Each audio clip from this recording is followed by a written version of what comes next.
Yo no sé si ustedes tienen algún material de clases previas que se han dado o no. Recording in progress. Hola, ¿me escuchan? Tenemos las clases, hay PowerPoint subidos al campus. Más o menos los miraron. Sí, o sea, en el cronograma que nos mandaron el otro día nos dijeron que vengamos con los PowerPoints mirados, cosa de poder estar resolviendo los casos clínicos.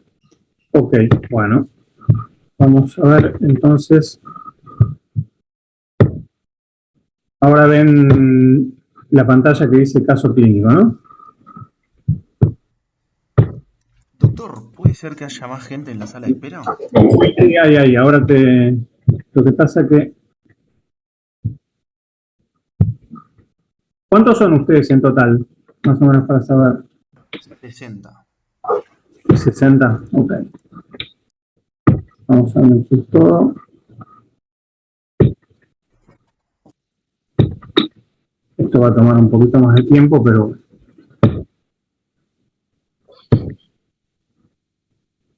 Estoy admitiendo, ¿no? Díganme cualquier cosa si alguien no puede entrar. Vamos 5 minutos más para...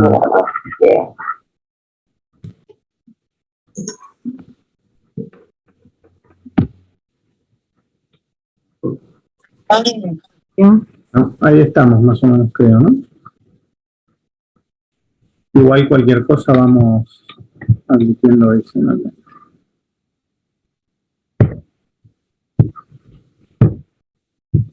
Bueno, vamos a ver un par de casos. Ustedes díganme si no se escucha bien, si no se ve bien o algo, cualquier cosa. Vamos a empezar con un caso clínico un poco para entender lo que puede haber estado en las diapositivas, pero más orientado hacia la cuestión clínica práctica. Esto es un algoritmo que después se los dejo para que lo vean, de cómo actuar frente a un paciente que tiene dolor precordial, presumiblemente de origen coronario. Este es el primer caso. ¿Me están escuchando, no?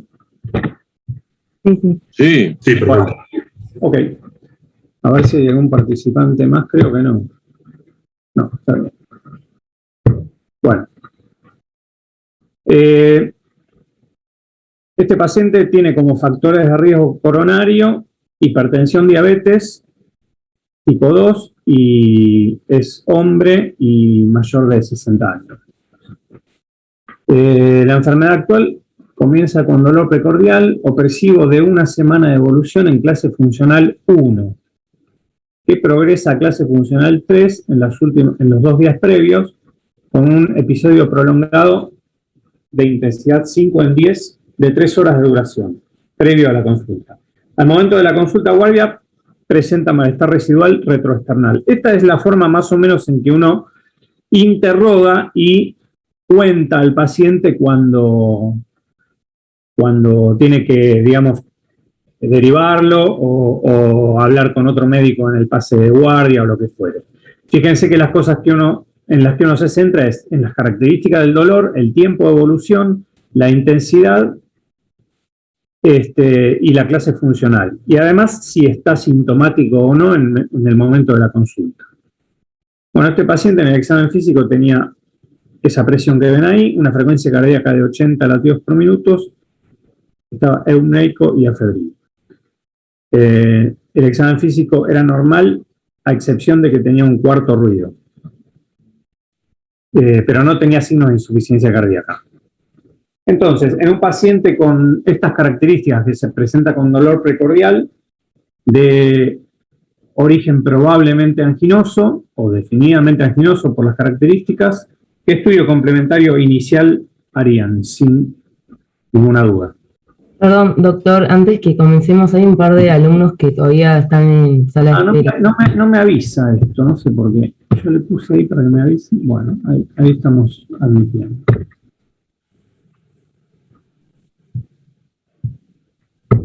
Un electrocardiograma sería lo primero que voy a hacer. Perfecto. ¿En cuánto tiempo desde el contacto médico, digamos?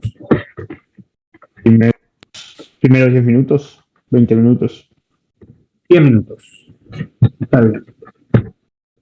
Bueno, los primeros 10 minutos, entonces, del primer contacto médico, uno debería hacer un electrocardiograma. Ahora no nos pasa. Estamos teniendo problemas de toda índole con el... Bueno, vamos a pasar acá. Este es el electrocardiograma del paciente. ¿Qué les parece? Sobre todo nos centramos en qué características. Esto es de 1, de 2, de 3, ABR, ABL, ABF, ¿no? ¿Qué parte del electrocardiograma? Por supuesto que todo, pero ¿qué parte es de mayor interés a la hora de decidir qué va a hacer uno con el paciente? Segmento ST. El comportamiento del ST y la onda T. Ambos. Y en este caso, ¿qué ven? Tiene un infrasonido, creo. Digamos que esto no es normal, ¿no? Y esto, junto con esto, no es normal tampoco, ¿no? Así que bueno, podría corresponder a un paciente con ¿qué síndrome? Sí, sin elevación del ST. Inestable. Bien, para saber si es angina inestable o infarto de miocardio nos vamos a basar en otro elemento que vamos a ver, pero lo que nos dice el electrocardiograma es claramente que este paciente tiene alteraciones de la repolarización consistentes en infrasnivel del ST y de la onda T en algunas derivaciones. En este caso, más específicamente en la cara lateral, ¿no? Ojo que puede ser engañoso el hecho que algunas derivaciones tengan supra-ST. Por ejemplo, esto es ABR, pero recordemos que el suprasnivel del ST en ABR, ahí sí me aviso, corresponde, digamos, a una derivación endocavitaria y seguimos hablando de síndrome coronario agudo sin suprasnivel del ST, ¿no? ¿Qué otro estudio o estudios complementarios vamos a pedirle al paciente? Es decir, volvemos un segundo atrás. Con el cuadro clínico y el electrocardiograma, ¿nos sirve para tomar una decisión? Les doy dos oportunidades. No. Ah, ¿no? Sí, O sea, sabemos que no es urgente. Bueno, ¿y qué más?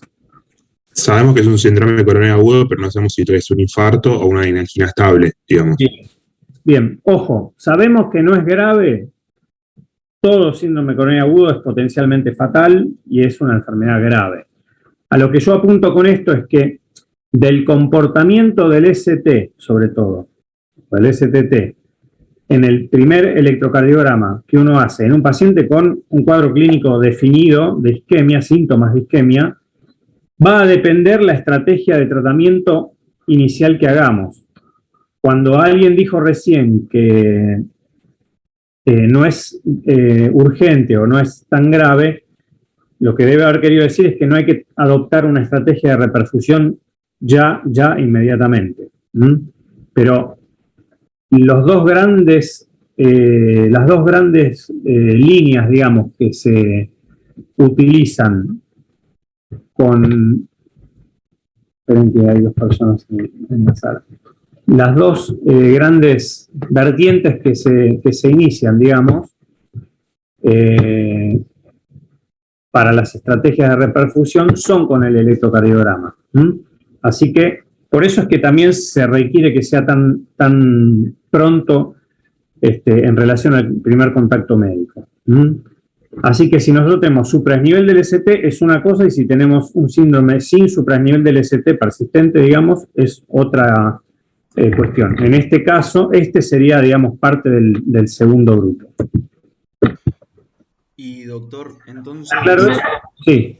Disculpe. Sí, pregunta. Para tratarlo, entonces, no tenemos que esperar el resultado de las enzimas. ¿Con eso ya podemos empezar? Por supuesto que no. Digamos, si bien las troponinas juegan un rol esencial ahora, el dosaje de troponinas, para definir si hay infarto o no hay infarto, la conducta de tratamiento inicial no se toma. Inicial me refiero a los próximos minutos en relación al inicio del contacto médico, no se toma esperando las troponinas a ver qué dan, sino con el cuadro clínico y el electrocardiograma. Por supuesto que si el electrocardiograma es normal o no diagnóstico, vamos a esperar a las troponinas y hay diferentes algoritmos, pero ese concepto es esencial que quede bien entendido. Perfecto, gracias.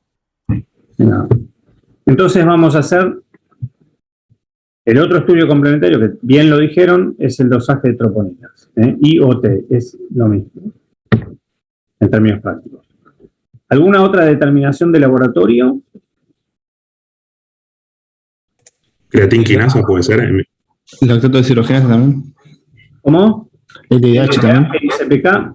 Bueno, en realidad existen todavía algunos centros y algunos algoritmos en los que esas dos enzimas y otras más, como la mioglobina, la copeptina o algunos otros marcadores de inflamación se usan. Pero hoy por hoy, con las troponinas de alta sensibilidad, prácticamente han quedado en desuso, salvo la CPK-MB para pacientes en los que uno sospecha reinfarto. ¿Por qué? Porque la troponina tiene una vida media muy larga, puede estar alta hasta los 15 días.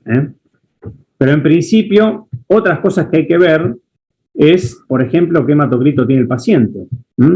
Si bien el examen físico nos puede poner en la sospecha de un paciente con anemia aguda y esa ser la causa del dolor precordial, tenemos que documentarlo eso, digamos, ¿no? Entonces, un laboratorio básico que incluya hemograma, función renal, por supuesto, básicamente, y electrolitos, sobre todo los electrolitos para que en el contexto de cualquier infarto agudo de miocardio no haya más riesgos de arritmias fatales derivadas de alteraciones hidroelectrolíticas, ¿no? Básicamente eso es lo que vamos a solicitar. ¿La radiografía de tórax les parece que puede ser importante? Sí. Bien, para descartar... Signo de insuficiencia cardíaca, o sea, otras causas de dolor precordial, signo de insuficiencia cardíaca. Perfectísimo. Bueno, sí. Por supuesto que la radiografía de tórax, de nuevo, no tiene que retrasar ninguna estrategia diagnóstica, digamos, terapéutica que sea urgente, ¿no? O emergente. Pero sí puede ayudar, como dijo, bueno, no tengo el nombre, pero bien para diagnóstico diferencial, ya sea de enfermedades torácicas o incluso vasculares, como puede ser una disección aórtica eventualmente, ¿no? ¿Y la ecocardiografía hay que hacerla en todos los casos? Un ecocardiograma, digamos. No de forma urgente, ¿no? No en el primer momento. Claro. Por supuesto que todo paciente con un síndrome coronario agudo va a recibir un ecocardiograma, pero el ponerlo en esta instancia hace más referencia al valor que tiene en el paciente agudo, y realmente cuando uno tomó la decisión y el diagnóstico es inequívoco, un ecocardiograma urgente inmediato no hace falta, pero sí en determinados escenarios, como ser, por ejemplo, cuando uno sospecha estenosis aórtica grave, cuando uno quiere ver con alteraciones de la motilidad parietal del ventrículo izquierdo, que apoye el diagnóstico o que aleje el diagnóstico, ya sea si tiene alteraciones o no las tiene respectivamente, pero fuera de esas situaciones, o por ejemplo cuando hay complicaciones de tipo mecánicas o sospecha de complicaciones mecánicas, como podría ser una insuficiencia mitral aguda o alguna otra alteración mecánica como la ruptura cardíaca. Pero Fuera de esos escenarios, el ecocardiograma lo va a recibir el paciente, pero un poco más tardíamente. Bueno, respecto al diagnóstico, como vimos, sobre la base del electrocardiograma, fíjense hasta qué punto es importante el electrocardiograma, que nos divide los dos grandes grupos, ¿no? El dosaje de troponina en este paciente, de troponina ultrasensible, digamos, es de 39 nanogramos por litro, para un valor normal. Esto siempre, por supuesto que es importante saberlo, porque depende del kit de troponina que tengan, y del laboratorio que lo hace, ¿no? En este caso vemos que está por arriba del percentilo 99 de la población. Acá esto tendría que haberlo dejado sin mostrar, pero en este caso, ¿la troponina modifica, confirma o refina el diagnóstico? Bueno, obviamente no lo modifica porque la troponina es alta y además tiene el paciente los 3 criterios para infarto, que es un cuadro clínico característico, un electrocardiograma característico y la elevación de las troponinas. Ahora ya queda menos duda, ¿no? Por supuesto que no solo no lo modifica, sino que confirma, pero además refina el diagnóstico en el sentido que lo divide, como ustedes nombraron, entre los pacientes, en este caso, con síndrome sin supranivel del ST, infarto versus angina inestable, digamos, ¿no? Porque la angina inestable, la troponina va a estar debajo del percentilo 99. Si bien con troponinas mucho más sensibles, se ve una curva intranormal en los pacientes con angina inestable. Este tipo de síndromes sin supradesnivel del ST probablemente, pero no siempre, evolucionan a infartos sin ondas Q. Del otro lado, los pacientes con supradesnivel del ST suelen evolucionar a infartos con ondas Q, pero hay, por supuesto, superposición en los dos grupos. Así que ya no se habla más de infarto Q o infarto no Q. Bueno. Esto es un poco para resumir lo que vimos hasta ahora. Fíjense cómo el supradesnivel del ST divide, digamos, aguas respecto a la clasificación electrocardiográfica. Acá vamos de más leve a más serio. No necesariamente el supradesnivel del ST sea más severo en términos de pronóstico o de gravedad que el infradesnivel del ST. Pero acá tenemos los tres elementos importantes en el diagnóstico. Cuando, digamos, descartamos en este triage el infarto o la angina inestable, bueno, con un electrocardiograma normal y troponinas sin curva. Acá está la troponina. Hay, digamos, algoritmos que utilizan troponina en el momento 0 y en el momento 1 de hora, o en el momento 2 o 3. Y esto nos permite, digamos, establecer el diagnóstico.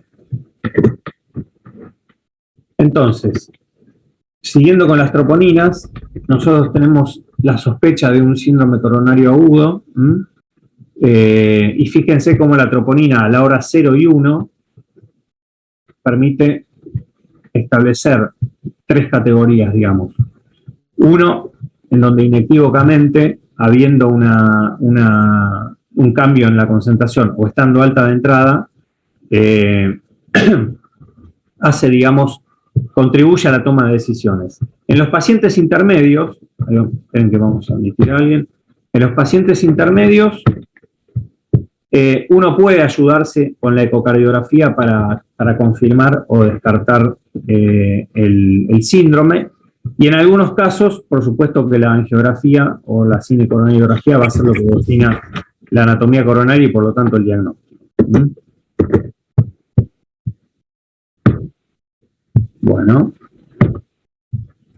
Bueno, entonces tenemos un paciente con un cuadro clínico definido, un electrocardiograma consistente con síndrome sin supradesnivel del ST y troponías elevadas. ¿Cuál sería para usted la conducta adicional, digamos, o el siguiente paso, mejor dicho?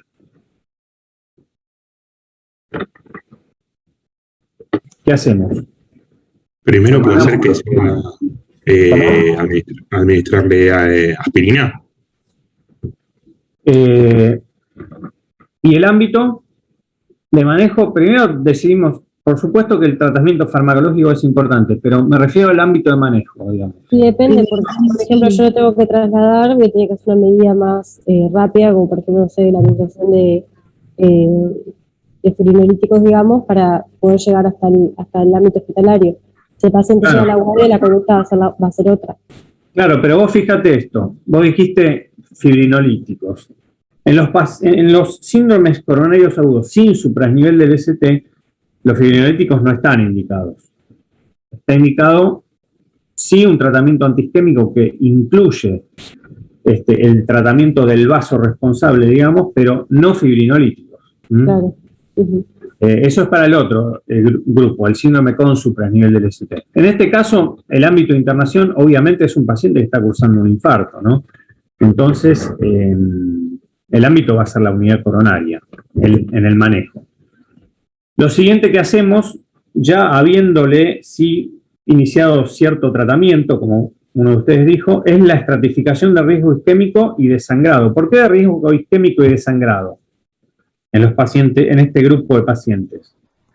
Porque van a recibir tratamiento antitrombótico intensivo y debemos saber y sopesar cuál es el riesgo isquémico, si es alto, por ejemplo, y cuál es el riesgo de sangrado, si es bajo. En ese caso vamos a ser más agresivos, o a la inversa, si el riesgo isquémico no es tan alto y el de sangrado es alto, vamos a elegir una estrategia, entre comillas, antitrombótica más conservadora, ¿no?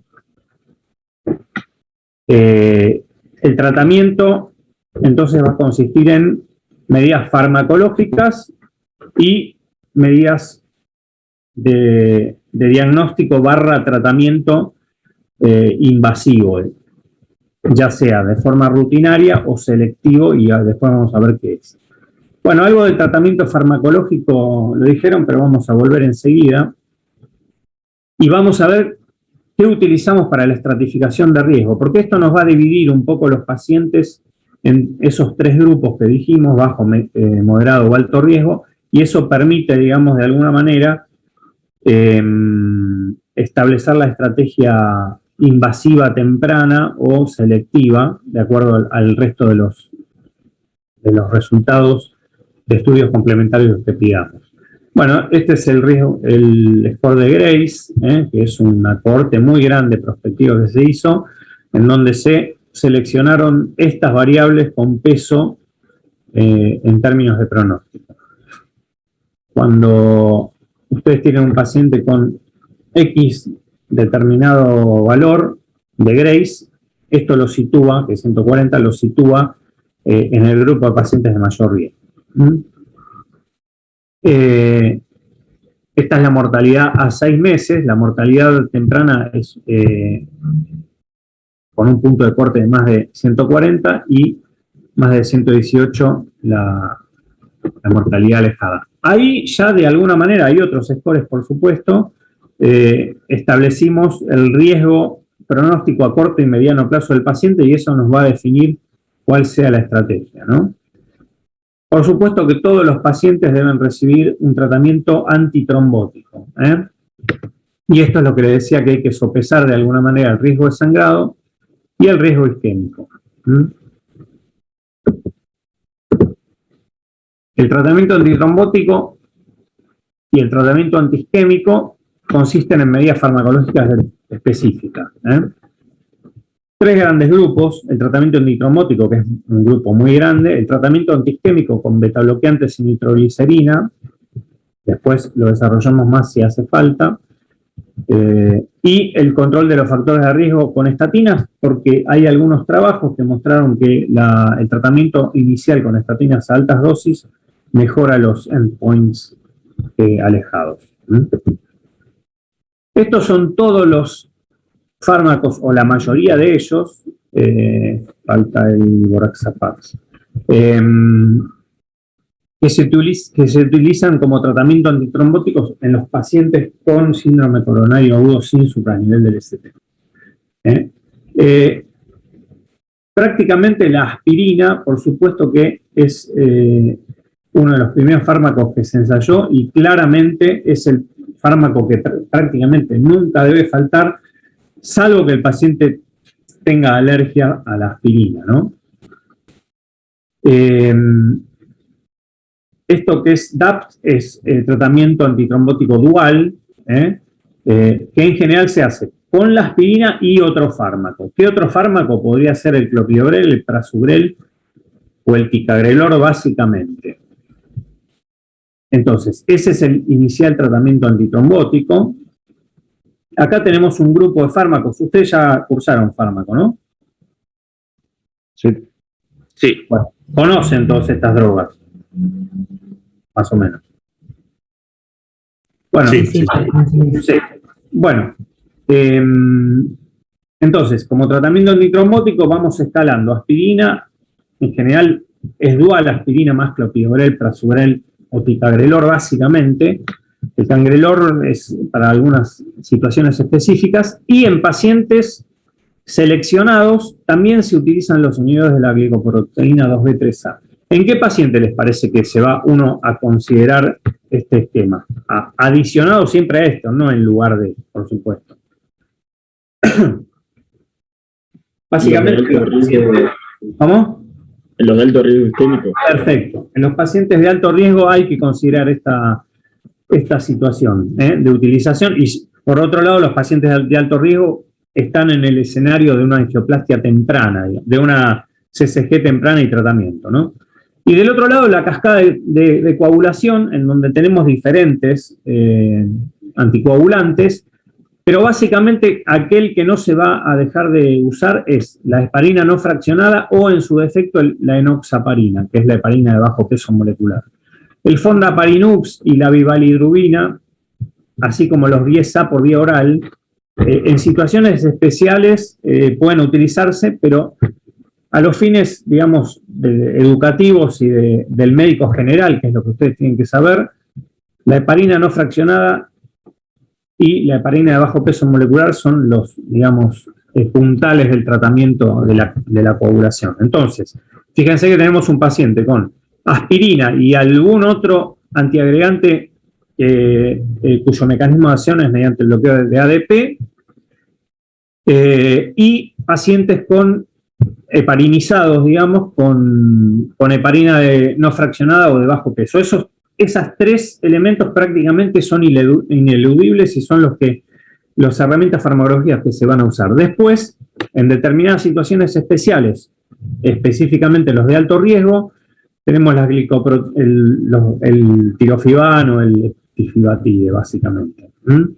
Y en su defecto, al que no usemos en este caso heparinas, se puede llegar a utilizar la vivalidrubina, el pentasacárido fondaparinux o algún inhibidor del factor 10 activado por vía oral.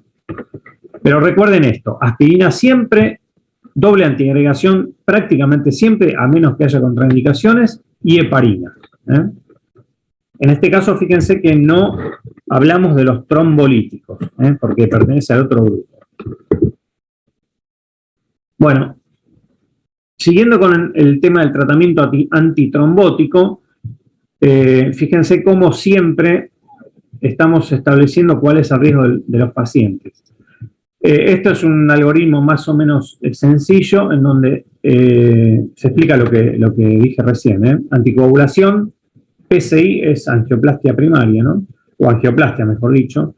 Estos son los fármacos de anticoagulantes que se van a utilizar, siempre sopesando el riesgo de sangrado. En los pacientes de muy alto riesgo, esto se está por terminar. Si se termina, volvemos a entrar, ¿saben? Con la misma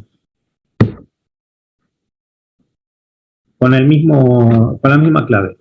Bueno, y acá tienen los otros tratamientos en donde fíjense que aspirina y clopidogrel prácticamente no faltan nunca.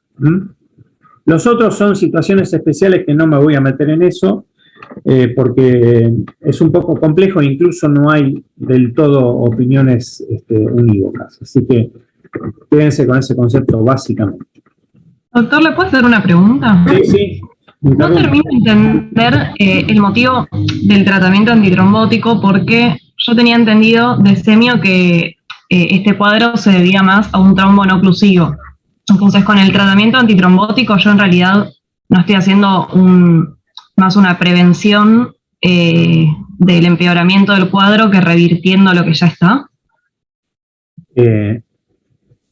No termino de entender eso. Está bien, está bien. Me parece buena la pregunta. Basándonos en el mecanismo fisiopatológico, que yo no, digamos, acá no lo presenté por cuestiones de tiempo y porque ustedes ya lo vieron, pero es importante, y está muy bien tu pregunta, el mecanismo fisiopatológico fundamental, entre comillas, o más frecuente, es un accidente de placa en una placa vulnerable.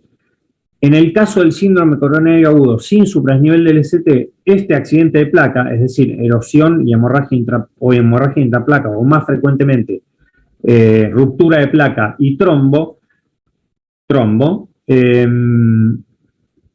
se genera una trombosis aguda de la placa que no ocluye el 100%, o que no ocluye el vaso, es decir, que no obstruye 100% el vaso.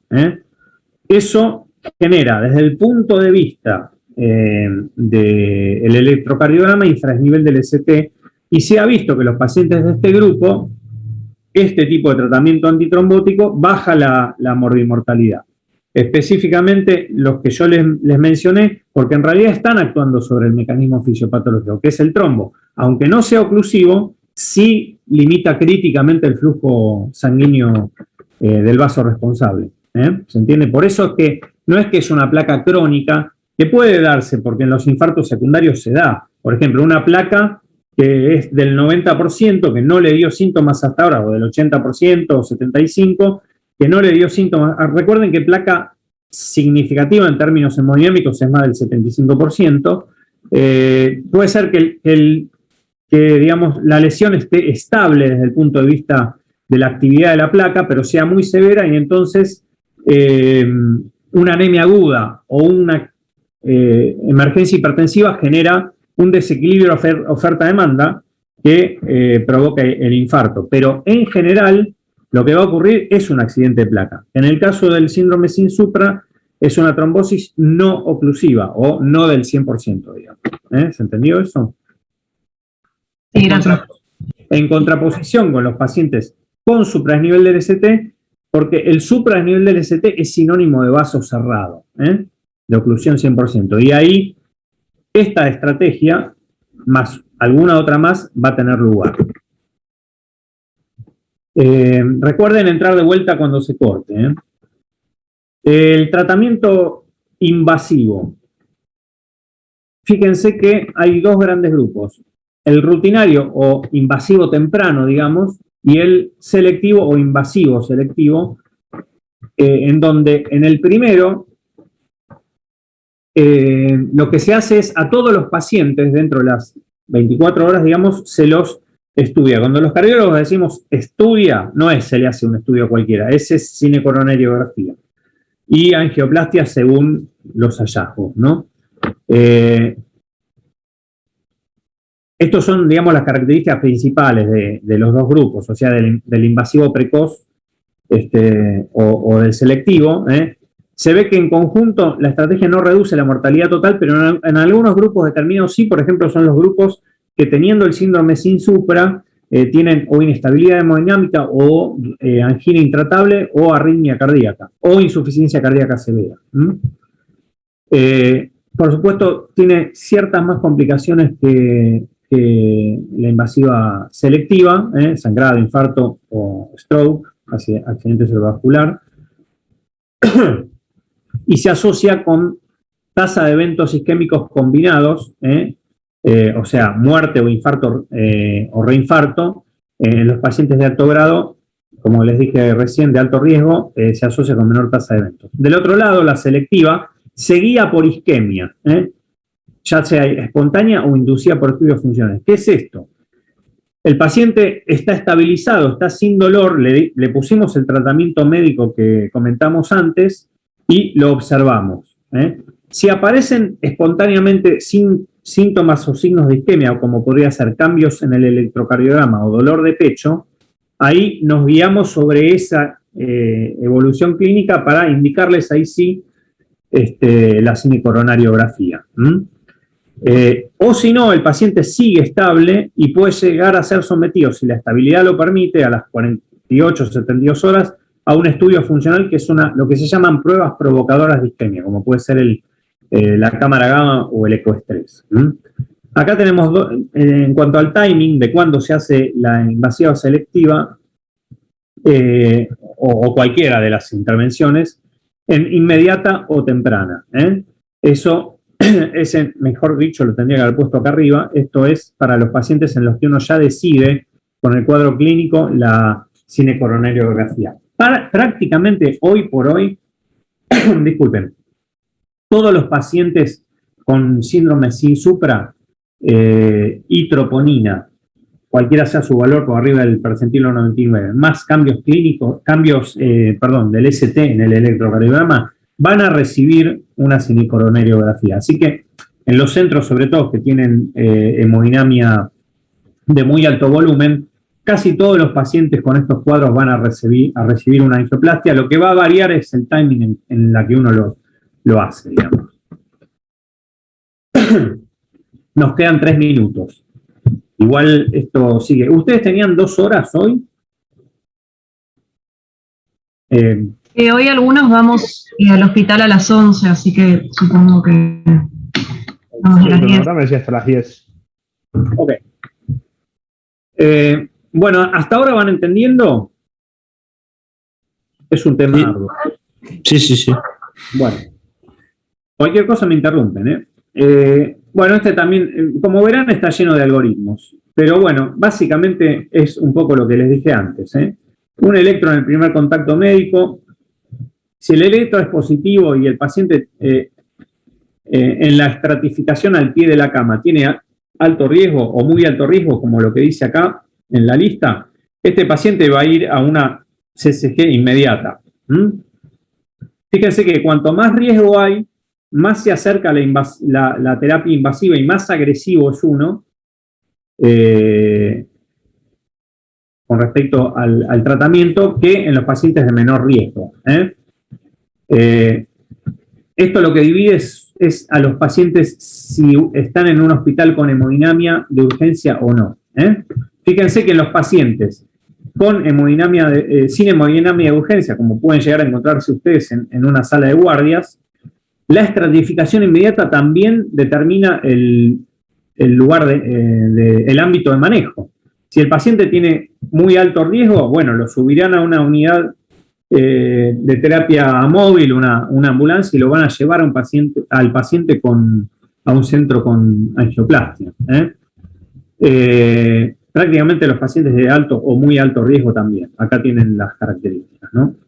Y en cambio, los pacientes de bajo riesgo, uno puede llegar a decidir dejarlo en un centro sin angioplastia posible y hacerle una prueba funcional eventualmente o guiarse por isquemia inducida para determinar el tratamiento final, que sería derivarlo a un centro con angioplastia.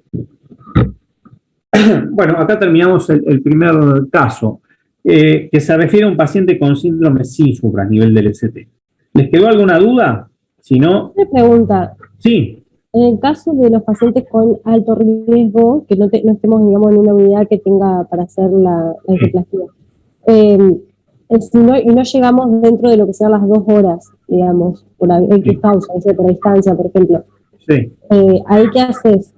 O sea, el tratamiento médico, por supuesto que lo van a recibir. Vos le vas a dar doble antiagregación, anticoagulación y eventualmente inhibidores de la glicoproteína. Lo que pasa es que los tratamientos disponibles, digamos,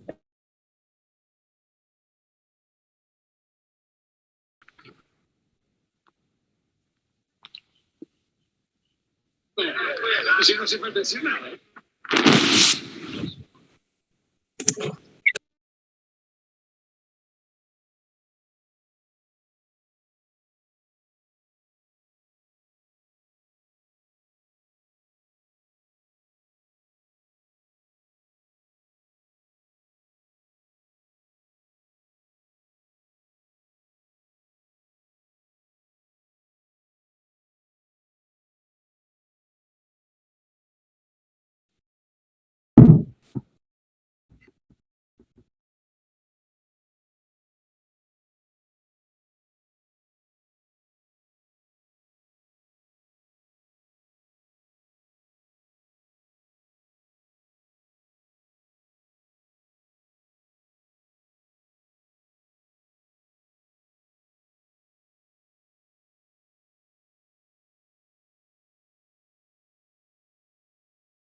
Le saqué la batería y enchufé de vuelta, pero se corta igual. Bueno. ¿Alguna duda entonces de esta primera parte? Por ahora no, doctor. Bueno, después al final, de todas maneras, cualquier cosa me pregunta. Bueno.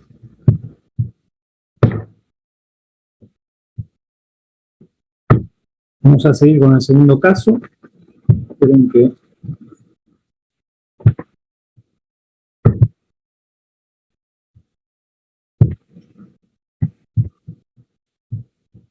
¿Todos o tienen que esperemos un poquito?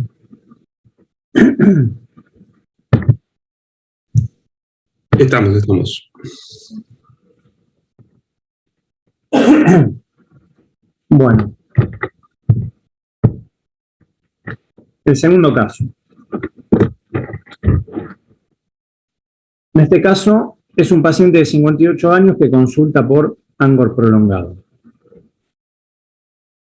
Acá habrán visto que en el otro también puse algunas características que hacen al dolor definido, probable o atípico o no anginoso, ¿no? Esa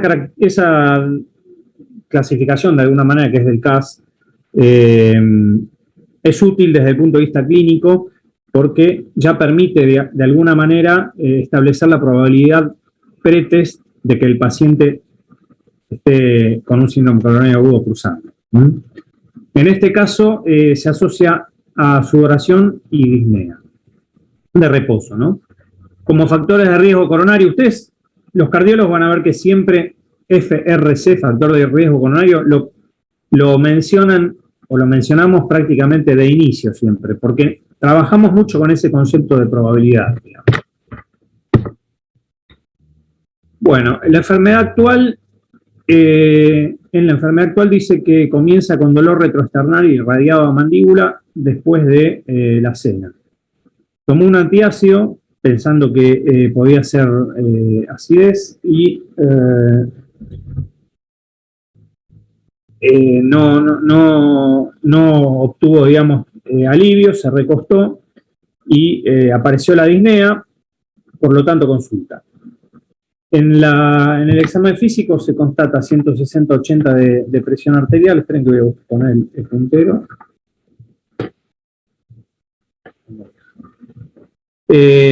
Frecuencia cardíaca de 88 por minuto. Estaba pálido y sudoroso y sin signos de insuficiencia cardíaca al examen clínico. ¿Qué les sugiere que esté pálido y sudoroso? Está con una insuficiencia del ventrículo izquierdo. Sí, podría ser. Digamos, es una respuesta simpática, ¿no? Con vasoconstricción periférica y demás. Así que el estado clínico del paciente al momento del contacto médico es importante porque también contribuye, como vimos antes, a la estratificación del riesgo del paciente. De nuevo, ¿cuál es la conducta inicial y en qué plazo? Electrocardiograma. Correcto, ¿en qué plazo? Bien. Eso que parece sencillo de recordar es muy importante y cuando ustedes estén en la práctica van a ver que nunca o muchas veces no se hace. Y es simple, ¿eh? Por eso uno tiene que, digamos, utilizar lo que se llama la navaja de Occam acá. No sé si saben lo que es. De alguna manera, no vamos a entrar en eso, pero el razonamiento más simple y de sentido común que ustedes tengan es el adecuado, ¿eh? Fíjense que acá no hay ninguna ninguna sofisticación especial. Al paciente lo recibimos, le hacemos un rápido interrogatorio mientras le tomamos los signos vitales y lo examinamos, y ya cuando nos dice que le duele el pecho vamos preparando el electrocardiógrafo. Ya con esos tres elementos, digamos, hicieron las cosas mejor que muchos de los médicos que pueden ver en el mundo. Así que eso es muy importante. Este es el electrocardiograma del paciente. ¿Qué les parece? Que tiene una elevación del FT. ¿Dónde? Y en D2. ¿Sí? D3. La de B2, B3 también. B2, B3 no es supranivel del ST. Es No, infra. es infra, perdón. Sí. Entonces, acá fíjense que en este electrocardiograma ustedes tienen supradesnivel e infradesnivel. ¿Cuál jerarquizan? El supra. El supra, sí. Bien, perfecto.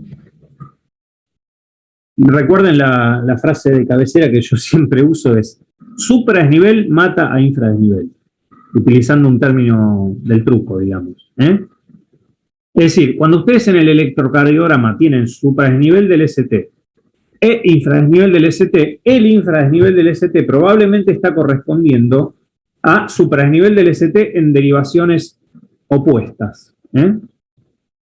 Por eso a todos los pacientes con sospecha de síndrome coronario en curso o dolor precordial, es conveniente hacerle un electrocardiograma de 12 derivaciones y hacer las derivaciones ampliadas, que serían, digamos, que son las precordiales derechas y las posteriores.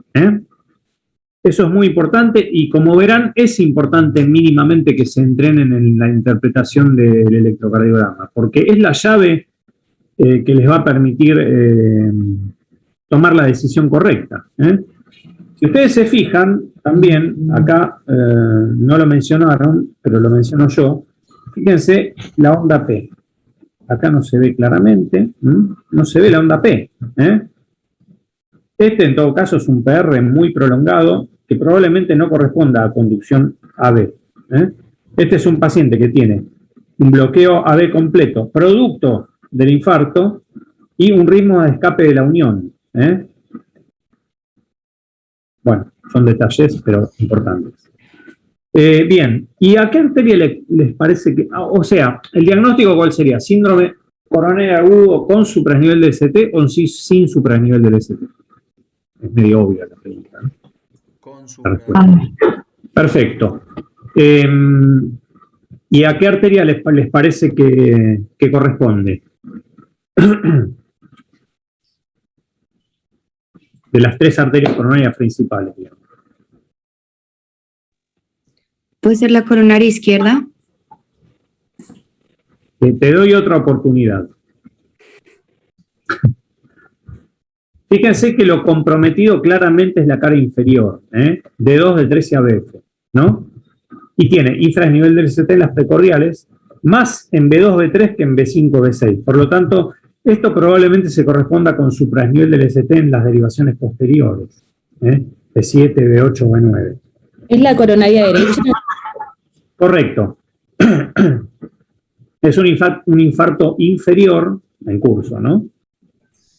Que afecta a la cara inferior del corazón, por lo tanto, en más del 85% de los casos, suplida por la coronaria derecha, con supradesnivel del ST en las derivaciones posteriores, B7, B8, B9, que se refleja en las precordiales en infradesnivel del ST. Sería bueno por ahí que traten de ver electrocardiogramas cuando están haciendo el práctico, porque la electrocardiografía se aprende viendo electrocardiograma, básicamente. Una consulta, Bueno, doctora. sí. ¿Cómo sabe que es de cara inferior y que se reflejan las precordiales, o sea, en las de la cara anterior? No entendí eso. ¿Cómo sabe que es cara anterior? Claro. Sí. Dijimos que en presencia de supradesnivel del ST e infradesnivel del ST, lo que prevalece es el supra, ¿sí? Como herramienta diagnóstica, digamos, o como signo diagnóstico electrocardiográfico. D2, D3 y ABF observan al corazón desde lo que correspondería a la cara inferior, ¿sí? Que es suplida por la descendente posterior en el 85% rama de la descendente de la coronaria derecha, perdón, ¿sí? Como tenemos supra e infra, asumimos que lo primario es el supra en la cara inferior y el infradesnivel del ST en las precordiales es lo que se llama mirroring o especularidad, digamos. La B2, B3, claro, B2, B3, B4 se oponen a las derivaciones B7, B8, B9, en donde uno debería encontrarla con supradesnivel del ST. Entonces es un infarto ínfero posterior. Los infartos corresponden en el 85% de los casos por el tema de la dominancia de la descendente posterior a la coronaria derecha. ¿Está? Sí, perfecto, muchas gracias. Bueno, el diagnóstico ya lo dieron, es un síndrome coronario agudo con suprasnivel del ST, el segmento ST. Un detalle es que sea con suprasnivel persistente del segmento ST. ¿Por qué? Porque, esto no lo mencioné antes, pero lo menciono ahora, algunos pacientes que tienen un mecanismo de vasoespasmo o vasoespasmo sobre placa, al obstruirse la arteria por el vasoespasmo, o sea, al obstruirse completamente, van a exhibir un suprasnivel del ST que si ustedes al paciente le dan nitratos sublinguales o endovenosos, el ST cede. Ese paciente no es un síndrome coronario agudo con suprasnivel del ST. Para que sea con suprasnivel del ST, tiene que ser persistente, o sea, que no responda a ninguna maniobra espontánea ni farmacológica, digamos. Así que a todos los pacientes le vamos a dar nitratos sublinguales o nitroglicerina endovenosa con cualquier tipo de dolor precordial probablemente anginoso, porque eso, en presencia del suprasnivel del ST, nos determinará si ese suprasnivel del ST es persistente o no y si corresponde a una ruptura de placa con trombo oclusivo o no. ¿Sí? Por ahí voy un poco rápido, pero díganme. ¿Qué conducta inicial tomarían? Hacer un electro. No, pero ya lo hicimos. Lo llevaría a la UCO. Seguridad coronaria, seguro. Sí, en el ámbito de manejo está claro que es eso, pero hay algunas otras cosas. Una específicamente. Recuerden que en el síndrome sin supra, de lo primero que nos ocupamos era de hacer una estratificación rápida inicial, si era un paciente de alto riesgo o muy alto o de bajo riesgo, básicamente.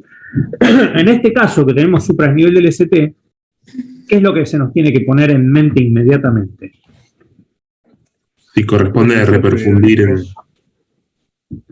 Bien, correcto. O sea, automáticamente cuando nosotros vimos que el ST está suprasnivelado y en forma persistente, el tiempo acá corre rápido y cuanto más tiempo tardamos, menos miocardio salvamos.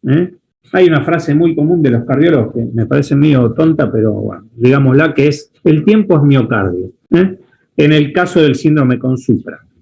Porque acá hay un cese completo y abrupto de la perfusión en el segmento distal a la obstrucción.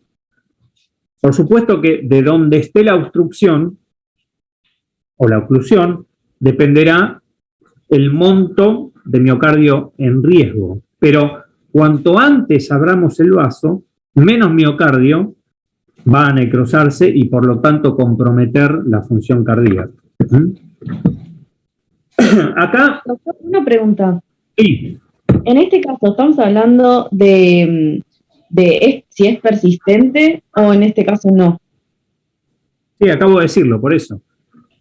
Recuerden que viene el paciente, le toman los signos vitales, lo interrogan rápido, lo revisan y dentro de los 10 minutos le tenemos hecho un electrocardiograma. Ese electro es el que mostramos antes, que muestra suprasnivel del ST. Mientras tanto, estuvimos dándole un nitrato sublingual o le goteamos nitroglicerina siempre que el estado clínico lo permita. O sea, si el paciente está hipotenso, no podemos hacer eso. Pero con suprasnivel persistente se refiere a que no es un paciente que tiene un vasoespasmo que lo resolvimos con nitroglicerina. Además, en general, es muy raro que el electro que yo les mostré corresponda a un vasoespasmo, o angina prismetal o angina variante, como se denominaba. En general, estos pacientes tienen una oclusión del vaso. Por lo tanto, hay que recurrir a una estrategia persistente, a una estrategia de reperfusión. Perfecto, gracias. Bien, bueno. Esto es angioplastia transluminal coronaria, o PCI o ATC, como quieran. Acá se dividen las aguas en el sentido, como un poco indicamos en la primera parte, depende mucho si tenemos disponible o no el traslado a la estrategia de reperfusión, entre comillas, mecánica, que sería una angioplastia. Siempre en el caso de estos síndromes, esperen que admito a alguien, siempre en el caso de estos síndromes, la estrategia de reperfusión de elección es la angioplastia por sobre la fibrinolisis. Pero hay algunos detalles que hay que tener en cuenta. Por ejemplo, si estamos en un centro con angioplastia de emergencia disponible. Y en ese caso, en el caso de que no tengamos, y el traslado a un centro con angioplastia se estima menor a 1 hora, es una conducta que vamos a tomar, o si es mayor de 1 hora, otra conducta. Ahora vemos qué. Entonces, ya les adelanté, la estrategia de reperfusión a elegir siempre que podamos es la angioplastia, porque se asocia a mayor tasa de reperfusión completa del vaso, ¿sí? Que es lo que determina de alguna manera el pronóstico. Pero si nosotros estamos a 1 hora, ahí sí da tratamiento fibrinolítico, ¿no? Claro, si nosotros estimamos un traslado mayor a 1 hora, ahora eso lo vamos a ver, hay que darle un tratamiento fibrinolítico. En cambio, si sabemos que va a estar en menos de 1 hora, ya sea porque lo podemos trasladar a un centro donde ya está armada la mesa de hemodinamia, o en nuestro centro hay hemodinamia, pero obviamente son las 2 de la mañana y tenemos que llamar al hemodinamista. Bueno, si se va a hacer presente en menos de 1 hora, la estrategia de reperfusión a elegir es la angioplastia sin más. Por supuesto que le dimos aspirina, ¿no? Entonces, en el caso de que sea de 1 hora o menor, traslado a centro de hemodinamia o activación de la hemodinamia en nuestro centro sin fibrinolisis previa. Por eso, fíjense que el electrocardiograma nos va a determinar la estrategia de reperfusión, que la estrategia de reperfusión es necesaria. Acá tienen un poco un esquema de cómo son los tiempos. Esto parece una cosa no importante, pero en el caso de los síndromes con supra es fundamental, porque la tasa del pronóstico, digamos, y la tasa de supervivencia va directamente relacionada con el tiempo que perdamos. Por supuesto que hay una parte que le corresponde al paciente, y ahí está la parte de educación poblacional, ¿no? Digamos que el sistema de salud pública enseña a la población sobre los síntomas correspondientes, porque ustedes van a ver que muchos pacientes empiezan, esto se ve, pero recontra seguido, que el paciente empezó con dolor a las 10 de la noche o a las 8 de la mañana y dijo, no, mejor me quedo a ver si se me pasa. Y a ver si se me pasa se perdieron 2, 3 horas, 6 horas, a veces más.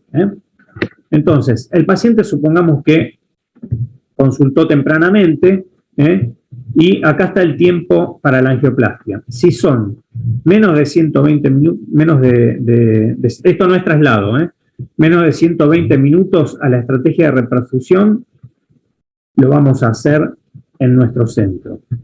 Y si es mayor a 2 horas, le damos el bolo de fibrinolítico. Yo puse 1 hora ahí, pero son 2. Le damos el bolo de fibrinolítico. Ahora se está usando el término de, si llegamos a salir de nuevo, volvemos a entrar. Se está utilizando el término que es el goal, digamos, estándar, es el infarto abortado, o sea, hacerlo lo más rápido posible. No tienen tanto que saber el tema del tiempo, pero sí sepan que esto tiene que ser rápidamente hecho. ¿Cuáles son las...? Sí.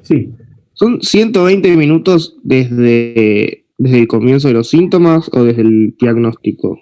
No, está bien esa pregunta. Es desde el diagnóstico. Por supuesto que un paciente que viene con más de 12 horas de evolución del dolor es un paciente, y un paciente que le empezó el dolor hace 20 minutos es otro paciente. Porque el paciente tardío, digamos, que consulta tardíamente, ya esto, digamos, esta estrategia tan rápida de reperfusión no va a tener el mismo efecto. Eso le digo que hay una parte que se corresponde a la responsabilidad del paciente en sí mismo, que es consultar pronto, lo antes posible. Pero acá estamos hablando de la parte que le corresponde al sistema de salud. Bueno, ¿cuáles son las estrategias de reperfusión? Ya lo mencionamos, es la angioplastia primaria o los fibrinolíticos. Por supuesto que en la angioplastia primaria hay dos situaciones posibles, que sea la elección básicamente de la estrategia de reperfusión o que sea una angioplastia que se llama de rescate, que es cuando los fibrinolíticos no tuvieron efecto. Después eso lo vamos a ver un poco más en detalle. Entonces, dijimos que nos basamos sobre los hallazgos del desnivel del ST en el electrocardiograma, pero hay un grupo de pacientes en los que igual vamos a indicar una cinecoronariografía aún en ausencia de supradesnivel del ST. ¿Qué les parece cuál puede ser? O sea, que no tenga supradesnivel del ST, pero que tenga un síndrome de dolor definidamente anginoso y hallazgos electrocardiográficos que no sean de supradesnivel del ST, pero que nos hagan sospechar que puede ser un síndrome con supradesnivel del ST. Básicamente, ¿Antecedentes muy altas? ¿Cómo? ¿Que haya tenido un infarto previo? No, básicamente ustedes saben que algunos trastornos en el electrocardiograma enmascaran lo que podría ser un síndrome con supradesnivel del ST. Básicamente, esto no sé por qué lo puse acá, son los pacientes que tienen bloqueo de rama izquierda. Entonces, son pacientes que tengan supradesnivel del ST con QRS angosto, es decir, con conducción conservada, pero los pacientes que tienen bloqueo de rama izquierda nuevo o presumiblemente nuevo y el cuadro clínico característico, esos pacientes también deben ser considerados para angioplastia inmediata o incluso para fibrinolíticos, aun cuando no veamos claramente el supradesnivel del ST. Bueno. ¿Eso lo entendieron? O sea, no es solo supradesnivel del ST en un electro por lo demás normal, sino que son pacientes en los que la alteración electrocardiográfica enmascare el supradesnivel del ST. Básicamente hay otros casos, por ejemplo el síndrome de preexcitación, etcétera, pero básicamente es el bloqueo de rama izquierda. Acá tienen un poco lo que yo les decía y las situaciones clínicas que ameritan igual una estrategia de perfusión aun cuando no hay supradesnivel del ST. Así que recuerden, supradesnivel del ST o bloqueo de rama izquierda con el paciente con dolor persistente, ¿no? No un bloqueo de rama izquierda con el paciente que no tiene dolor. O que, mejor dicho, tuvo dolor y ahora se le fue. El dolor en ese caso es muy importante en cuanto a determinar el timing, ¿no? Porque también puede pasar que el paciente haya consultado tardíamente, por ejemplo, a las 24 horas, y ya el dolor prácticamente no está o es muy residual y tiene un bloqueo de rama izquierda. Bueno, ese paciente probablemente lo estudiemos, le hagamos una CCG, pero sin correr tanto, ¿se entiende? Bueno, entonces, lo que utilizamos una vez elegida la estrategia ya sea de reperfusión, ya sea con angioplastia o con trombolisis, vamos a hacerle también tratamiento antitrombótico y anticoagulante. Oxígeno solo si tiene una saturación menos de 90. Otro objetivo del tratamiento es controlar el dolor, una vez que el dolor nos permitió hacer el diagnóstico. Monitoreo de la glucemia en pacientes seleccionados. Digamos que casi todos los pacientes requieren una glucemia no solo para el diagnóstico, sino también con fines pronósticos. Se sabe que los pacientes que consulta con un síndrome con supra y una glucemia superior a 7 milimoles por litro, o si no, si ustedes quieren, 126 miligramos por decilitro, tienen un pronóstico peor. A todos estos pacientes, salvo contraindicaciones, también le vamos a dar betabloqueantes, inhibidores de la enzima convertidora, estatinas a dosis intensiva y en algunos casos seleccionados bloqueantes de la aldosterona, tanto para los IECA como para los bloqueantes de la aldosterona. Hay grupos de pacientes más específicos. Pero betabloqueantes y estatinas, más el tratamiento antitrombótico luego de la reperfusión o simultáneamente con la reperfusión, es el tratamiento fundamental y básico, digamos. Acá son las clases de recomendación. No es para que lo sepan muy detalladamente, pero sí hay que saber que los pacientes tienen que tener tratamiento antitrombótico, que consiste en aspirina y un inhibidor de la agregación plaquetaria por vía del ADP, ya sea prasugrel, ticagrelor o clopidogrel, que es el fármaco que más utilizamos en nuestro medio.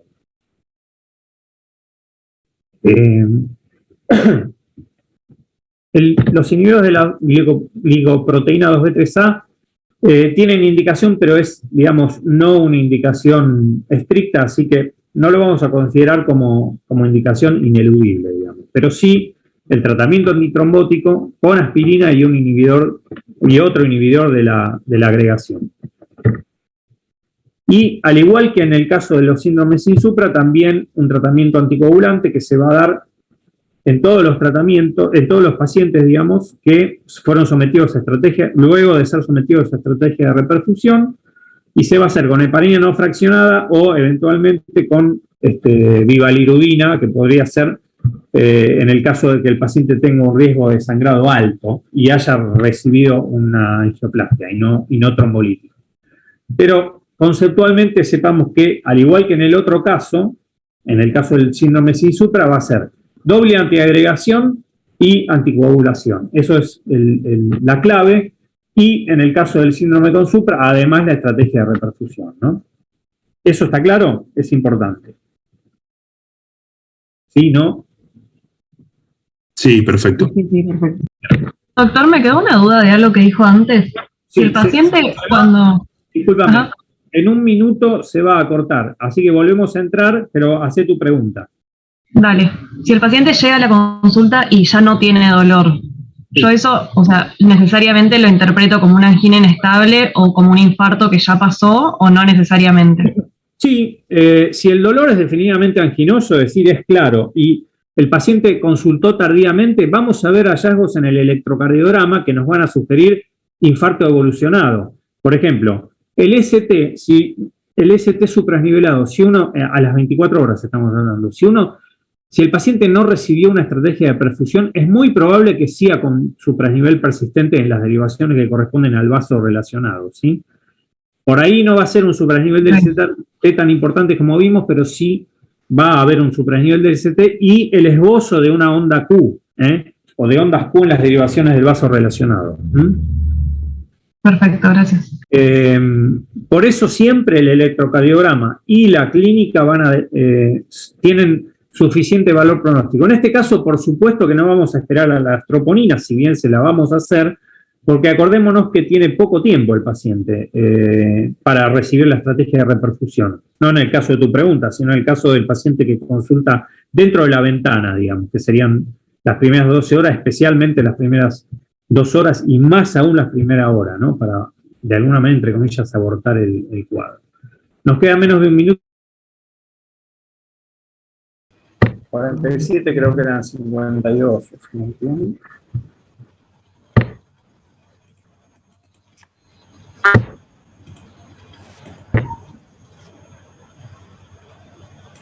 Bueno, seguimos. Por ahora no hay más nadie. Bueno,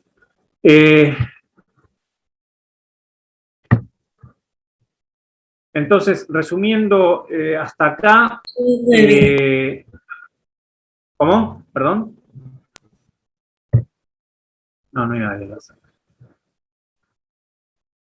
Bueno, resumiendo hasta acá, entonces el paciente presenta un dolor precordial sospechoso de un síndrome coronario agudo, lo interrogamos, le hacemos el electrocardiograma, y si el paciente tiene supradesnivel del ST persistente o bloqueo de rama izquierda, hay que considerar una estrategia de reperfusión. Y la estrategia de reperfusión de elección va a ser siempre la angioplastia, a menos que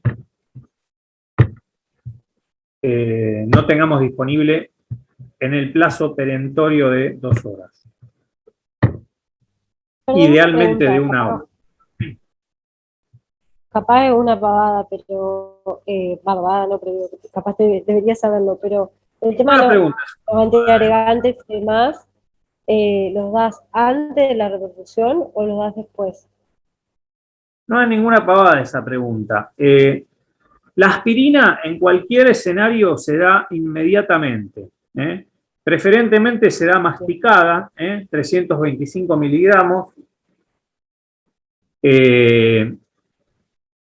Y si no, supongan que el paciente viene con shock cardiogénico, producto de su síndrome coronario agudo, y no está, o tiene una alteración del estado de conciencia porque es un paciente anciano con demencia o lo que fuere,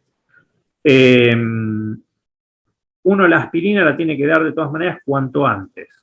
Bien. Por supuesto que si no la puede dar cuanto antes, la va a dar después, pero incluso está indicado dar aspirina endovenosa o aspirina en forma de supositorio si el paciente no puede recibirla por vía oral.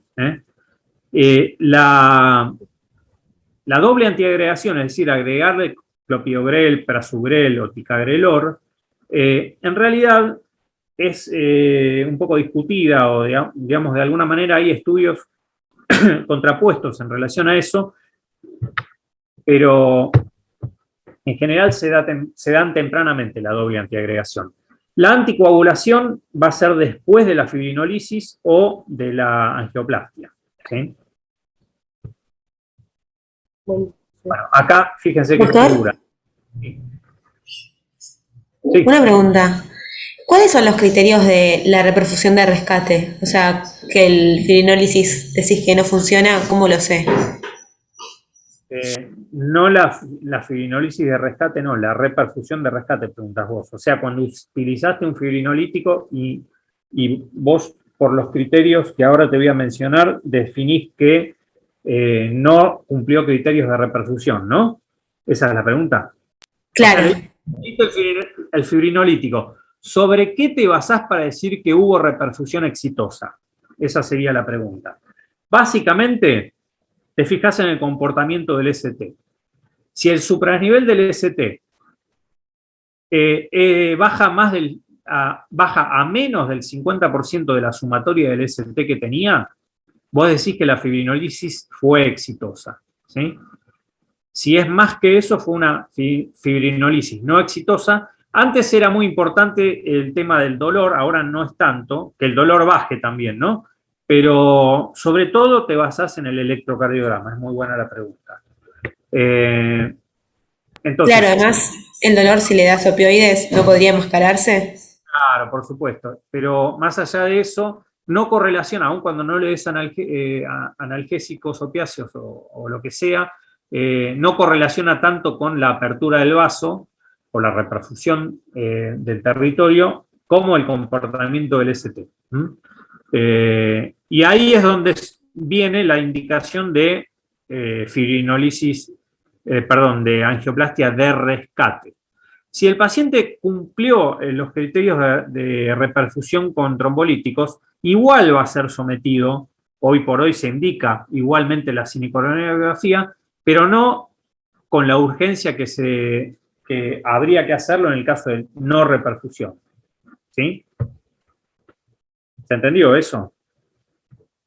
Sí, y una pregunta más. Perdón. ¿Puede ser que se le dé como una dosis de carga cuando le doy aspirina y cuando le doy los anticoagulantes, o siempre es la misma dosis? No, yo lo mencioné, inicialmente son 325 y después se da entre 80 y 100 miligramos sostenidamente. O sea, la primera dosis es, llamémosla de carga, pero en realidad es una dosis terapéutica, no es que le das una dosis de carga, una megadosis. Sí para los otros antiagregantes. Por ejemplo, para el clopidogrel, hay estudios que muestran que 300 miligramos como dosis de carga es lo que está indicado y otros 600 miligramos. Pero para la aspirina, la dosis inicial es esa, seguido crónicamente de una dosis de 100 miligramos de por vida. La doble antiagregación va a indicarse durante un año. Esperen que no. Vamos a utilizar el puntero. Bueno, esto, digamos... Consulta, para ver si la reperfusión fue exitosa, ¿no habría que ver también el valor de las troponinas? Si descienden. No. Si bien la troponina, el valor de troponina es un marcador de la magnitud del área infartada, no te olvides que las troponinas tienen una vida media muy larga y pueden estar altas hasta 15 días, de manera que es más difícil establecer el criterio de reperfusión. Antes se utilizaba la CPK-MB, el pico precoz de CPK, pero ya no se utiliza. No se utiliza básicamente porque todos los pacientes van a ir a coronariografía y lo que te define la coronariografía y angioplastia de rescate o no es el comportamiento del ST. Perfecto, Bueno, gracias. Estas son las recomendaciones. Nada, tenganla leído. Ustedes saben los niveles de clase de indicación, ¿no? Cuando es clase 1, es inequívoca y apoyada por estudios, más de un estudio randomizado, digamos, y cuando es 2A, es un solo estudio randomizado o varios estudios observacionales. Por lo tanto, la fuerza de indicación no es tan importante. No vamos a detenernos acá, que lo pueden leer perfectamente, y además el concepto se los estoy dando, que es la doble antiagregación, la estrategia de reperfusión y la anticoagulación. Fíjense que acá les da un poco el dato de... Esto es tomado de las últimas guías, ¿no? Del 2017. Acá tienen un poco la indicación de cada uno de los fármacos, pero a mí me interesa más qué fármacos y qué tiempo, sobre todo en relación a las estrategias de reperfusión con el síndrome con Sucre. Después, en el sentido de la terapéutica concomitante, van a ser todas asociadas a doble antiagregación y anticoagulación, como ven acá. Y también en los pacientes que son sometidos a angioplastia. Es, digamos, fundamentalmente la estrategia. Por supuesto que hay pacientes que tienen contraindicación para los fibrinolíticos, porque ustedes saben que los fibrinolíticos tienen, por producir fibrinolisis no reversible, tienen un aumento del riesgo de sangrado. Por supuesto, todas estas estrategias tienen un aumento del riesgo de sangrado, pero los fibrinolíticos particularmente.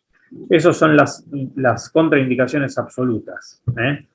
En el caso de contraindicación absoluta para fibrinolíticos y no estar en un ambiente con angioplastia disponible, ustedes lo van a trasladar igual, no importa cuál sea el tiempo de traslado, porque de hecho tienen contraindicación para utilizar fibrinolíticos, entonces hay que hacerle una angioplastia aunque sea tardía, en la mayoría de los casos, no después de las 24 horas. Estas son las contraindicaciones relativas. Y como habíamos visto antes, los pacientes requieren también betabloqueantes. Los betabloqueantes tienen varios efectos. Uno es, al disminuir la frecuencia cardíaca, aumenta, digamos, el tiempo de perfusión diastólico, que es el momento en el que la circulación coronaria perfunde el miocardio, fundamentalmente. Además disminuye el umbral de isquemia, o sea, áreas de penumbra pueden estar protegidas por los betabloqueantes que después, digamos, después de la reperfusión pueden recuperarse. Y además disminuye la probabilidad de complicaciones mecánicas como ser la ruptura cardíaca, la comunicación interventricular, o la insuficiencia mitral isquémica. La probabilidad la disminuyen los betabloqueantes. Así que todos los pacientes que tienen un infarto agudo de miocardio con supranivel del ST van a requerir beta-bloqueantes. En clase 1, si los pacientes tienen disminución de la fracción de eyección, ese LVEF es fracción de eyección del ventrículo izquierdo, salvo que estén contraindicados, ¿eh? Pero siempre hay que darlos por vía oral o por vía endovenosa. En realidad, los pacientes que tienen buena función, o sea, mayor fracción de eyección de 40, también está indicado los beta-bloqueantes porque a largo plazo disminuye la morbimortalidad. Así que, salvo que esté contraindicado, hay que darles los beta-bloqueantes. ¿Y cuándo puede estar contraindicado? Cuando el paciente tiene lo que ven abajo.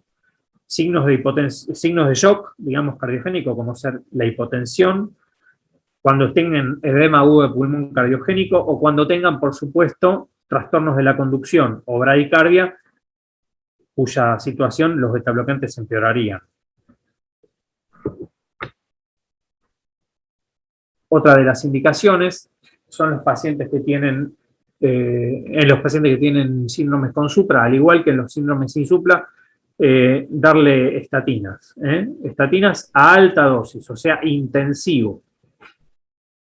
El goal del LDL va a ser menos de 70 o mayor de 50% de disminución del colesterol basal. O sea que en el laboratorio, entre las cosas que le piden un perfil lipídico que consiste en colesterol total, LDL y triglicéridos. Y HDL, pero el LDL es importante sobre todo para establecer el objetivo. Yo pienso que no tienen que estudiar ustedes dosis de cada cosa, pero sepan que la estrategia hipolipemiante tiene que ser intensiva. Intensivo estamos hablando, por ejemplo, atenolol 40 a 80 miligramos, que es una dosis alta. Los pacientes también van a recibir inhibidores de la enzima convertidora de angiotensina o en su defecto, perdón, bloqueantes de la angiotensina, como ser los sartanes, digamos, valsartán, los sartanes, específicamente valsartán porque hay un estudio, el Valiant, que fue probado en los pacientes con infarto con esa droga. Lo dijimos antes, los pacientes también van a recibir bloqueantes de la aldosterona, pero en este caso sí los pacientes que tienen deterioro de la función como consecuencia del infarto o insuficiencia cardíaca. Esto sería lo que no habría que olvidar, pero paradójicamente yo creo que no hace falta que lo recuerden estrictamente, digamos, con cada una de las cosas. No sé si se ve incluso bien. Pero bueno, estas son las estrategias que tienen que recibir el paciente con este síndrome. Fíjense que acá está lo que vimos antes, la aspirina en dosis de carga de 325 inicialmente, la doble antiagregación y la heparina. Después, estas dos indicaciones, opiáceos o tranquilizantes y betabloqueantes, tienen indicación pero con menos fuerza. Entonces, fíjense que esta estrategia, la de abrir el vaso, es lo que primero tenemos que tener en mente, más allá de la estrategia farmacológica. Y este es el tiempo de evolución de cada uno de los, tiempo de duración, perdón, de cada una de las estrategias. Aspirina va a quedar de por vida.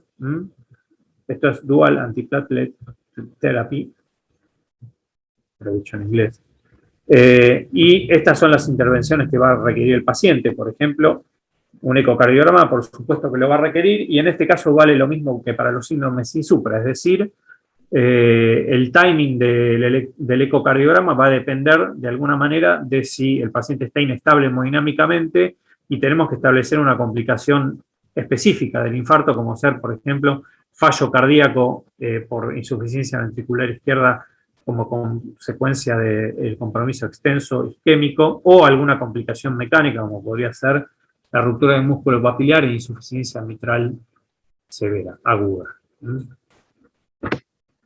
Esto es un poco más de cerca, el mismo gráfico, pero más de cerca, las cuestiones que no hay que olvidarse. Fíjense que inicialmente, que es lo que a ustedes les puede tocar en la práctica, No hay que olvidarse el electrocardiograma, no hay que olvidarse hacerle la llamada rápida al laboratorio de hemodinamia y sacarle muestra de sangre. La carga de aspirina, esto prácticamente es en el tiempo cero. La doble antiagregación, acá preguntaban si era después, simultáneo o antes. Probablemente se puede con tranquilidad dar casi simultáneamente con la aspirina una vez que tenemos el diagnóstico y el paciente va a ser sometido a angioplastia. Esto no es tan importante, es el acceso a la angioplastia, por qué arteria va a ser. Le damos aspirina no fraccionada con una dosis de bolo de 5.000 unidades y después goteo. Oxígeno si el paciente satura mal. Parece ser que hay algunos estudios que muestran que los pacientes que no tienen hipoxemia o saturación menos de 90, no solo no se benefician del oxígeno, sino que podría ser perjudicial. Bueno, y fíjense acá, tenemos 90 minutos en las guías para el pasaje de la... Esto es el pasaje de la cuerda de angioplastia a través de la lesión. Es como un tiempo que se toma. Hablamos de 2 horas, hablamos de 1 hora y hablamos de 90 minutos. Conceptualmente tengan la idea que en las primeras 2 horas se da la mayor parte del beneficio de la estrategia de reperfusión, ya sea mecánica o con fibrinolíticos, y dentro de la primera hora con más razón aún. O sea, en este caso, cuanto antes, mejor. Se establezca la reperfusión del vaso, ¿no? Esta es la otra parte dentro de las 24 horas. Fíjense que la doble antiagregación va a seguir. En las primeras 24 horas vamos a empezar con dosis altas de estatinas, los betabloqueantes en los casos que les expliqué, y si el paciente recibió reperfusión, dentro de las 24 horas debería recibir una coronariografía para ver si el flujo a través de la arteria es lo que llamamos flujo TIMI 3. TIMI fue uno de los primeros estudios del grupo TIMI que mostró que los pacientes que tienen completamente abierto el vaso, y eso se da no en tantas ocasiones con los fibrinolíticos, pero sí en casi todas las ocasiones con la angioplastia, por eso la angioplastia es, digamos, de primera elección. Los pacientes que tenían un flujo completo después del tratamiento tenían verdaderamente una mejor sobrevida y menor tasa de eventos, y los pacientes que tenían un flujo 2 o 3, digamos, que es un flujo no completo después del tratamiento, tenían una evolución un poco peor. Estos son los tratamientos farmacológicos que ya lo vimos. Fíjense que no es tan fuerte la indicación para los betabloqueantes y los inhibidores de la ECA en los pacientes que casi tienen una función normal, pero sí en los pacientes que tienen función deprimida. De todas maneras, la recomendación conceptual es que lo reciban todos. Y ojo, porque los betabloqueantes, tanto orales como endovenosos, no se pueden dar en un paciente que tiene las contraindicaciones que vimos, o sea, la insuficiencia cardíaca clínica, ya lo van a ver en insuficiencia cardíaca, pero son los pacientes húmedos, digamos, o húmedos y fríos, y los pacientes que tienen un bloqueo auriculoventricular completo o están en edema agudo. Seguimos. Después, al alta, el paciente tiene que irse con un ecohecho, pero fíjense que al alta no necesariamente fue primordial hacerle un eco tempranamente. Por supuesto que hacerle un eco no va a postergar el tratamiento de reperfusión en este caso. Y el eco de urgencia sí está indicado si uno sospecha una complicación mecánica, básicamente, del infarto. Bueno, esto es lo que vimos. Esto es un resumen un poco más acotado.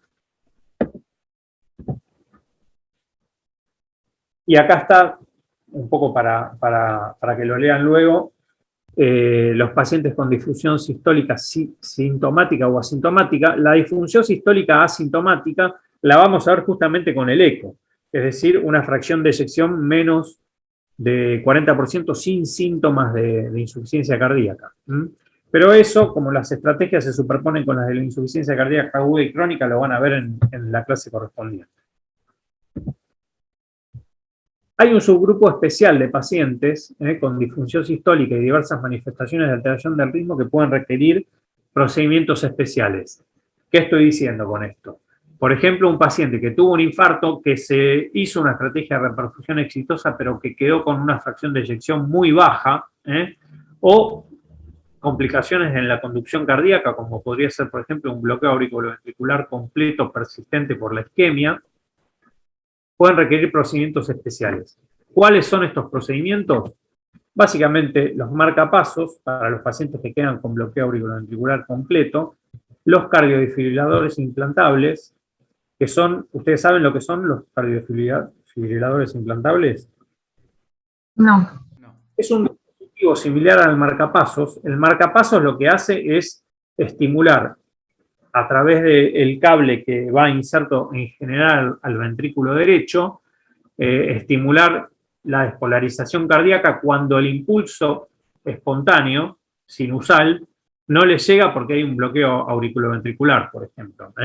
Fíjense ustedes que en el electro que vimos al principio, el paciente tenía un bloqueo auriculoventricular completo, como consecuencia de la oclusión en la coronaria derecha. En este caso, como el paciente tenía correza angosto, uno va a diferir la decisión del marcapasos porque además en general son reversibles estos bloqueos auriculoventriculares. Pero en caso de que no sean reversibles, puede requerir estimulación permanente ventricular mediante un marcapasos. Los cardiodefibriladores son como marcapasos, pero tienen una función terapéutica más, y la función es la desfibrilación. Son como monitores implantados que tienen la capacidad de detectar arritmias ventriculares, porque recuerden que la complicación, una de las complicaciones más importantes, esto no lo mencioné porque tampoco podemos mencionar todo en una hora, pero una de las complicaciones más importantes y la muerte ocurre en la etapa aguda como consecuencia de arritmias ventriculares fatales,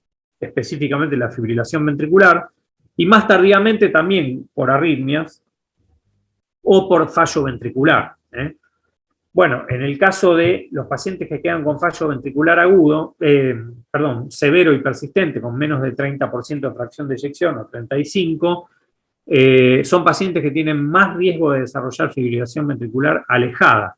Por lo tanto, estos pacientes pueden requerir el implante de un cardiodefibrilador implantable, que lo que hace no es otra cosa que echarle, digamos, energía, un shock eléctrico, en general con bajos joules, porque es endocavitario, al igual que el marcapasos, una vez que detecta una arritmia ventricular.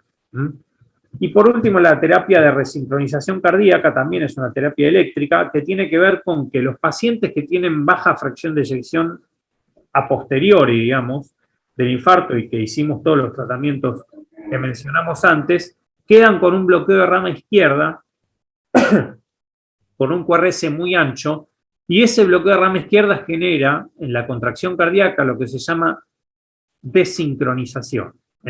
O sea, como conduce con bloqueo de rama, hay sitios del miocardio que se van a activar o despolarizar antes y sitios que se van a despolarizar después, como consecuencia de que el impulso cardíaco no va por el sistema de conducción normal. Y esto genera una disincronía cardíaca que se asocia muchas veces a fracción digamos, volumen minuto bajo.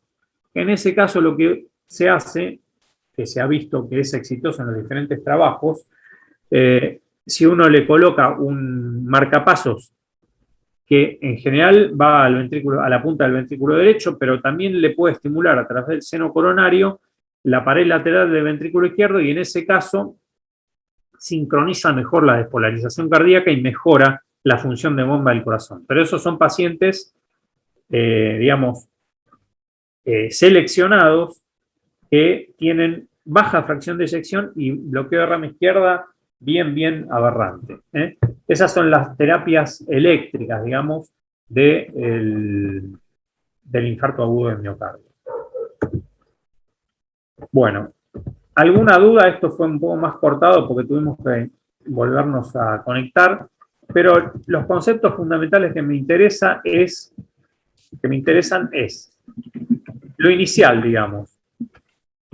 que un paciente viene con dolor de pecho, que es definitivamente anginoso, que vemos que tiene factores de riesgo, lo que hace que el pretest sea alto y por lo tanto el posttest también, que le vamos a hacer un electrocardiograma dentro de los 10 minutos del contacto médico, y el electrocardiograma nos va a definir dos grandes grupos. Un grupo que es sin supradesnivel del ST, ya sea que tenga infradesnivel del ST, que tenga alteraciones de la onda T, o electrocardiograma no diagnóstico, y el otro grupo son los pacientes con supradesnivel del ST. En el grupo 1, digamos, es decir, los síndromes coronarios agudos sin supradesnivel del ST, el tratamiento antiisquémico va a tener que ver con la terapia farmacológica habitual con betabloqueantes y estatinas, pero además tratamiento antitrombótico que consiste en general, salvo contraindicaciones, en aspirina y otro antiagregante que puede ser mediado por ADP, como es el clopidogrel, por ejemplo, o el ticagrelor, y tratamiento antitrombótico con heparina y los pacientes de alto riesgo con inhibidores de 2B3A. Esos pacientes, de acuerdo a su estratificación clínica inicial, o sea, de alto, moderado o bajo riesgo, van a requerir cateterismo cardíaco y angioplastia de la arteria responsable inmediata o diferida. ¿Cuándo es inmediata y temprana? Cuando el paciente es de alto riesgo, por ejemplo, insuficiencia cardíaca, arritmias intratables o dolor persistente, ahí van a tener que ir tempranamente, dentro de las 4 horas, ponele. Y los pacientes que no tienen, digamos, esos marcadores de alto riesgo, son los pacientes que uno va a orientar hacia la estrategia invasiva selectiva. ¿Seleccionada por qué? Bueno, seleccionada a través de variables clínicas, como ser si vuelve a tener dolor o cambios en el electro o arritmias o lo que sea, o los tomamos un test funcional, a un test provocador de isquemia, y de acuerdo a su resultado, lo llevamos al cateterismo si el test provocador de isquemia es de alto riesgo, o si es de bajo riesgo, continuará con tratamiento médico. Ese es un resumen muy apretado de los pacientes sin supradesnivel del ST. Los pacientes con supradesnivel del ST es parecido al otro caso, pero en este caso el mecanismo fisiopatológico es una obstrucción del 100% u oclusión del vaso, y entonces requiere una estrategia de reperfusión inmediata. Y esta estrategia de reperfusión va a ser con fibrinolíticos, si no tenemos disponible, ya sea trasladándolo rápido o en nuestro centro, una angioplastia, y con angioplastia si tenemos en nuestro centro disponibilidad, o el paciente se va a trasladar rápidamente. Estamos con poco tiempo. Y después el tratamiento va a ser parecido de alguna manera al otro. Van a recibir antiagregación, doble antiagregación y anticoagulantes, y después los tratamientos antiisquémicos con betabloqueantes, inhibidores de la ECA y estatinas. ¿Alguna pregunta en especial? Sí, doctor, yo tengo una consulta respecto a después lo que decías en el posterior con el paciente, que dijimos que tiene aspirina de por vida y la doble antiagregación por 1 año. Mi pregunta es, ¿en qué pacientes elijo agregar un anticoagulante oral para que sigan como tratamiento también? ¿A qué te referís con anticoagulante oral? Como un cumarínico. No, los dicumarínicos, digamos, ahora están los anti-10 por vía oral, que en algunos pacientes seleccionados pueden ser una alternativa a la doble antiagregación, pero no me quiero meter en eso porque es muy específico de la especialidad. Lo que sí, los dicumarínicos en el escenario de los síndromes coronarios agudos van a estar indicados si el paciente tiene fibrilación auricular, básicamente. En ese caso van a recibir dicumarínicos con un antiagregante en general, y los pacientes con síndrome con supradesnivel del ST que, por ejemplo, cursaron con un aneurisma de la punta del corazón, un aneurisma apical, con riesgo de trombo mural. Si no, los dicumarínicos no estarían indicados, fuera de esos escenarios. Entonces no lo mando al paciente a la casa con un anticoagulante oral como prevención. No. El paciente, supone que es un paciente que tuvo un síndrome con supra, que le hicieron una angioplastia, se va a ir a la casa con doble antiagregación, va a haber recibido anticoagulación hasta el alta, pero con heparina, pero a la casa se va a ir con doble antiagregación, lo más frecuente es aspirina y clopidogrel, bloqueantes, beta bloqueantes, inhibidores de la ECA, sobre todo si tuvo insuficiencia cardíaca o tiene baja fracción de eyección, bloqueantes de la aldosterona, sobre todo, primordialmente en pacientes con baja fracción de eyección, y estatinas a altas dosis. Ese sería el esquema con el que se va a ir. Perfecto, muchas gracias. Los dos grupos, digamos. Doctor, yo lo que no entendí, que es, dentro de los pacientes que no tienen elevación del ST, los que están estadificados como dentro de bajo riesgo, entiendo que si no estoy en un centro con hemodinamia de urgencia, arranco con el tratamiento farmacológico y después, si las pruebas inductoras de isquemia dan bien, directamente no se hace la angioplastía. Buena pregunta. Hoy por hoy, prácticamente casi todos los pacientes con síndromes coronarios sin supranivel del ST o con supranivel del ST, prácticamente la mayoría van a ir a cinecoronariografía y angioplastia. Esta es la realidad, digamos, del segundo milenio. Casi todos los pacientes van a ir.